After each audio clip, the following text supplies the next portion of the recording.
Right, well, we're all still because we were looking at these combined 11s of City and Arsenal a little bit earlier on, but we want to focus on who's going to come up against each other, of course, for real at the weekend.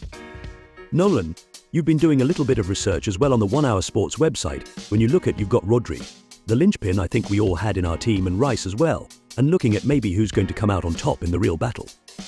Yeah, it's certainly the most tantalizing battle on the Etihad Stadium. Nolan, Rodri versus Declan Rice. Calm. Two players probably going for player of the season as well, and Pep Guardiola and Michael Arteta describe both of these midfielders as lighthouses, but it's not the only comparison and similarities they have, because as you can see, they go into this game on exactly the same amount of goals. Same assists, and the shooting accuracy, passing accuracy and tackles are very much the same as well. So this is how they're similar, but they're actually quite different in terms of how they break the lines, and as you can see from these stats, Rodri is basically the pass master.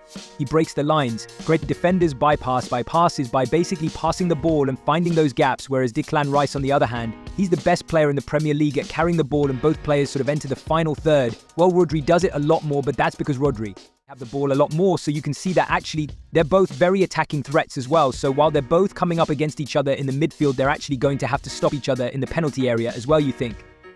It's a great matchup, isn't it? Fascinating to look at the numbers there. Absolutely love that.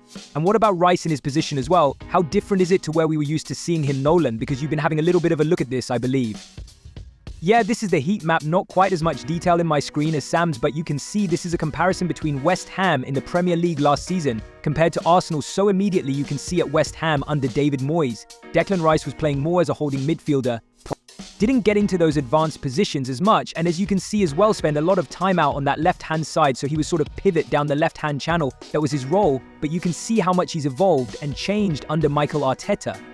He's the complete box-to-box midfielder now, not just playing as that holding midfielder, but someone who can punch forward into those advanced areas. He can create things, hang around the box as well, win the ball high up the pitch. His energy, his work rate, his enthusiasm to win the ball, that's key for Arsenal, and you can see that in those two heat maps, very different. And once again, people talk about 105 million being a lot of money for Declan Rice. Already you're starting to see that investment and why Michael Arteta and Eddie were so keen to get his signature, and why Manchester City were also interested as well. But these heat maps give a real indication of what he brings to that pitch, and quite simply at Arsenal, he is everywhere. Yeah, he absolutely is, but the big question is, I guess if you could have only one in your team, you can only pick Rodri or Rice. Who do you choose, and why do you take into consideration who you just enjoy watching more, or statistically who comes out on top? Because I know that's where you both deal. Well, if you look at Sam's stats, there's not much to pick between them, is there?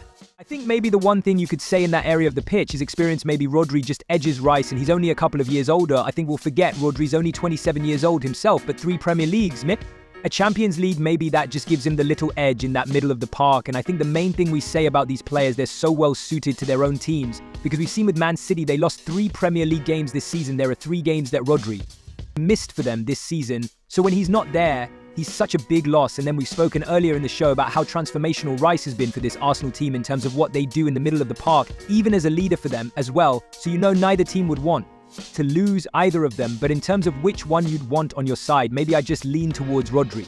Has he left you any sort of arguing point here, then, Nolan? I'm actually going to pick Rice, actually, not just because I think he's flexible as well. He can play in the number 6, he can play as a number 8. And that's been really, really crucial for Arsenal. It's really crucial for a Premier League club. When he scored, I think he's also better to watch on the ball. That the ball carrying a player, taking the ball, and driving through the lines, I think is for me a lot more pleasing than someone who just passes it through and gives it to a better player like Kevin De Bruyne. Fans probably enjoyed watching Rodri score in the Champions League final, I'd say though.